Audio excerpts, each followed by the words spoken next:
If you're anything like me, you might find yourself laying awake at night staring at the ceiling and thinking of stupid things that you've done, whether that be musically or in your personal life, in the past that you still find cringy. And so in this video, I thought that I'd share a list with you as it pertains to playing bluegrass and really being involved in bluegrass jams, mistakes that I've made over the years that really do still keep me up at night in some regard. So I've got a list of 3 here, and the first one is not reading the room, and I have a specific story to go along with this. If you're around the Knoxville, Tennessee area, I know a lot of folks that watch the channel are around this general region.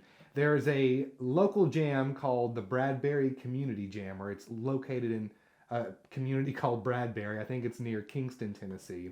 And this was literally 20 years ago, so I don't feel weird talking about it at all.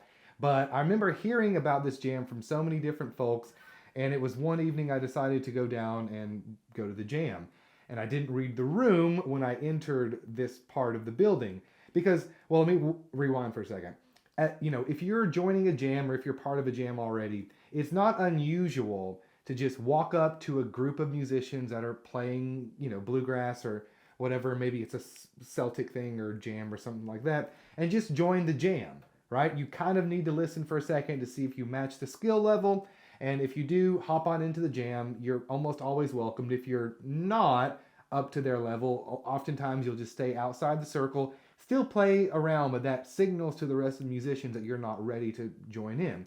And so, not unusual to just show up to a place and just see the crowd and go in and start playing.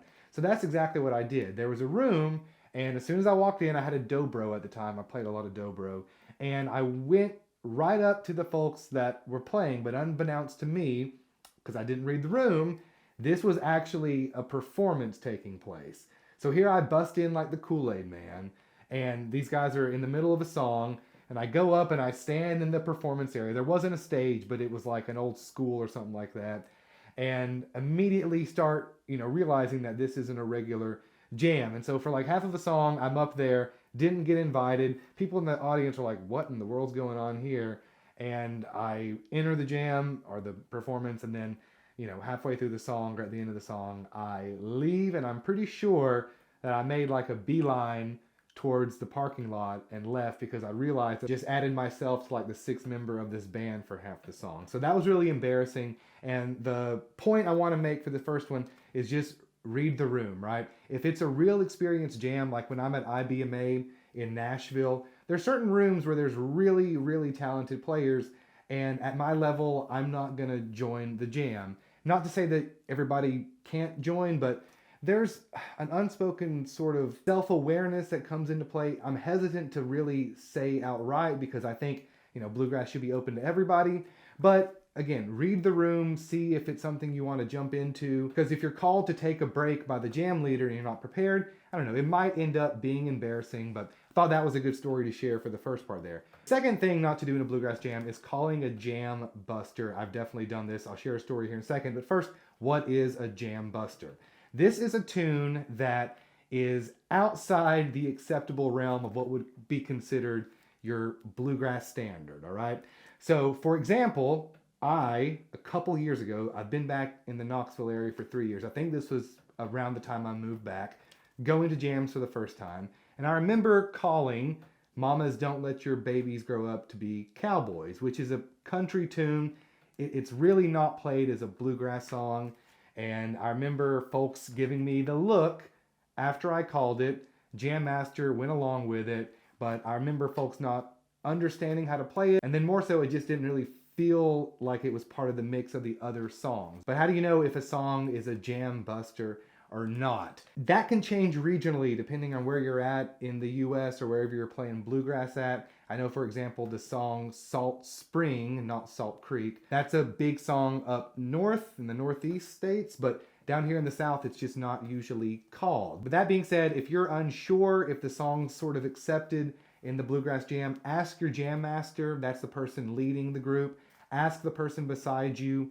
A lot of times, it's a lot of these tunes that are from like the Bluegrass Album Band. I can say definitely what is a jam buster is any rock song that you might want to adapt to a bluegrass song. Don't call original songs, because that's usually only a song that you know. In the case of Mamas Don't Let Your Babies Grow Up to Be Cowboys, there are classic country songs that really do kind of fit into the bluegrass genre. I hear more and more being played all the time, but when in doubt, again, just ask your jam master, because you don't want to be the person that calls the obscure song where then everybody's going to be looking at each other kind of thinking the same thing. It's like, oh, why did they call this, and I can't wait for this to be over with. Just avoid it or ask somebody that knows more. And number 3, this is a more broad mistake here, and this is something I still do all the time, is not focusing on the dynamics of the jam. For a guitar player, if that's you at home, your job's a little bit more easy because this is not usually a loud instrument.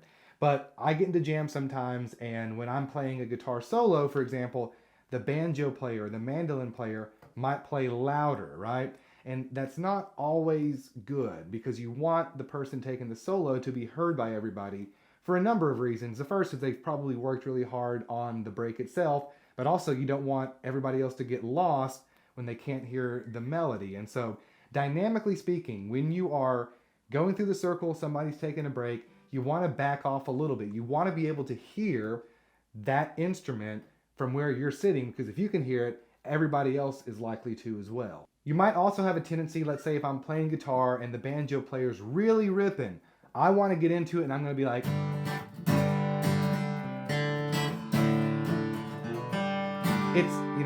it's just best to avoid it because it's their break. Yes, you want to provide some backup, but it doesn't have to be getting louder on your instrument. And again, I'm throwing myself under the bus here this entire video because one of the things that the 2 guys in the band I play with, we're pretty open about things we want to work on and improve on, both to ourselves and, directing it towards each other. And what they tell me is that I have a bad tendency when I'm performing to play louder when I sing.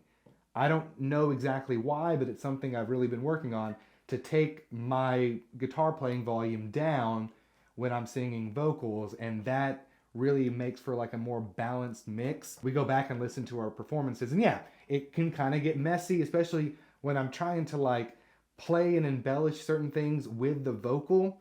Sometimes it works, sometimes it doesn't, and oftentimes I think I'm just trying to play louder to play over maybe a part of the song that I don't sing that strongly. It's all about the dynamics. If you want to sound cohesive live, or if you're performing or playing in a jam, you got to remember that every instrument contributes to that full all-together sound.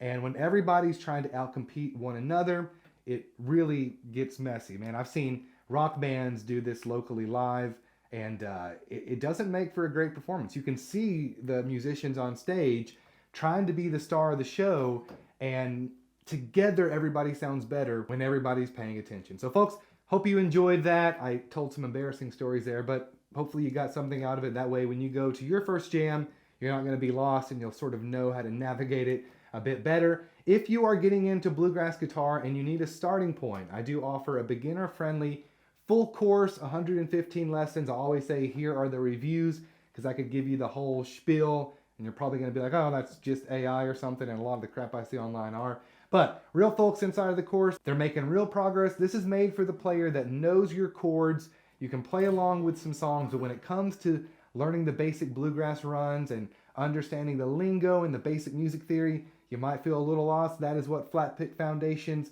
is made for. This gentleman says he's glad he signed up for the lifetime access, which if you do it that way, it's going to come out cheaper than what you'll pay for in-person lessons just in a month, and you'll have it forever. And I'm a big believer that most progress happens not inside of the lesson where it's an awkward back and forth, or if you're on a Zoom lesson like I do sometimes, it's even more awkward because there's a bit of a delay.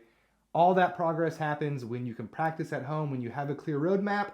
That is what's inside of Flatpick Foundations, all laid out there, 115 lessons, backing tracks, on-screen tabs, made for older learners. I really slow it down, that way you guys understand everything. Folks, I appreciate you this time and every time. Share your embarrassing stories down below, because I know we all have them, and I'll see you on the next video. Bye-bye.